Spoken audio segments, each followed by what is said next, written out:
سامان سے لدا ہوا ایک بحری جہاز محو سفر تھا کہ تیز ہواؤں کی وجہ سے وہ الٹنے لگا۔ قریب تھا کہ جہاز ڈوب جاتا۔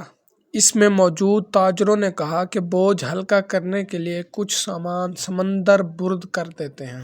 تاجروں نے مشورہ کر کے طے کیا کہ سب سے زیادہ سامان جس کا ہوگا وہی پھینک دے گا۔ جہاز کا زیادہ تر لوڈ ایک ہی تاجر کا تھا۔ اس نے اعتراض کیا کہ صرف میرا سامان ہی کیوں، سب کے مال میں سے تھوڑا تھوڑا پھینک دیتے ہیں۔ انہوں نے زبردستی اس نئے تاجر کو سامان سمیت سمندر میں پھینک دیا۔ قدرت کی شان کہ سمندر کی موجیں اس کے ساتھ کھیلنے لگیں۔ اسے اپنی ہلاکت کا یقین ہو گیا۔ جب ہوش آیا تو کیا دیکھتا ہے کہ لہروں نے اسے ساحل پر پھینک دیا ہے۔ یہ ایک غیر آباد جزیرہ تھا۔ جان بچنے پر اس نے رب کا شکر ادا کیا، اپنی سانسیں بحال کی، وہاں پڑی لکڑیوں کو جمع کر کے سر چھپانے کے لیے ایک جھونپڑی سی بنائی۔ اگلے روز اسے کچھ خرگوش بھی نظر آئے۔ ان کا شکار کر کے گزر بسر کرتا رہا۔ ایک دن ایسا ہوا کہ وہ کھانا پکا رہا تھا کہ اس کی جھونپڑی کو آگ لگ گئی۔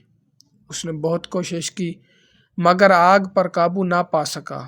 اس نے زور سے پکارنا شروع کیا، تو نے مجھے سمندر میں پھینک دیا، میرا سارا سامان غرق ہو گیا، اب یہی جھونپڑی تھی، میری کل کائنات، اسے بھی جلا کر راکھ کر دیا، اب میں کیا کروں؟ یہ شکوہ کر کے وہ خالی پیٹ سو گیا۔ صبح جاگا تو عجیب منظر تھا۔ دیکھا کہ ایک کشتی ساحل پر لگی ہے اور ملاح اسے لینے آئے ہیں۔ اس نے ملاحوں سے پوچھا کہ تمہیں میرے بارے میں کیسے پتہ چلا؟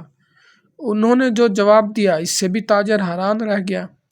ملاحوں نے کہا کہ ہمیں پتہ تھا کہ یہ جزیرہ غیر آباد ہے، لیکن دور سے دھواں اٹھتا ہوا نظر آیا تو سمجھے شاید کوئی یہاں پھنسا ہوا ہے جسے بچانا چاہیے، اس لیے ہم تمہارے پاس آئے۔ پھر تاجر نے اپنا پورا قصہ سنایا تو ملاحوں نے یہ کہہ کر اسے مزید حیران کر دیا کہ جس جہاز سے تمہیں سمندر میں پھینکا گیا وہ آگے جا کر غرق ہو گیا۔ یہ سن کر تاجر سجدے میں گر گیا، رب کا شکر ادا کرنے لگا اور کہا، پاک ہے وہ ذات جس نے مجھے بچانے کے لیے تاجروں کے ہاتھوں سمندر میں پھینکوایا۔ اپنے بندے کے بارے میں وہی زیادہ جاننے والا ہے۔ حالات جتنے بھی سخت ہو جائیں، اللہ کی رحمت سے مایوس نہ ہو، ہر حال میں اپنے رب پر بھروسہ رکھیے۔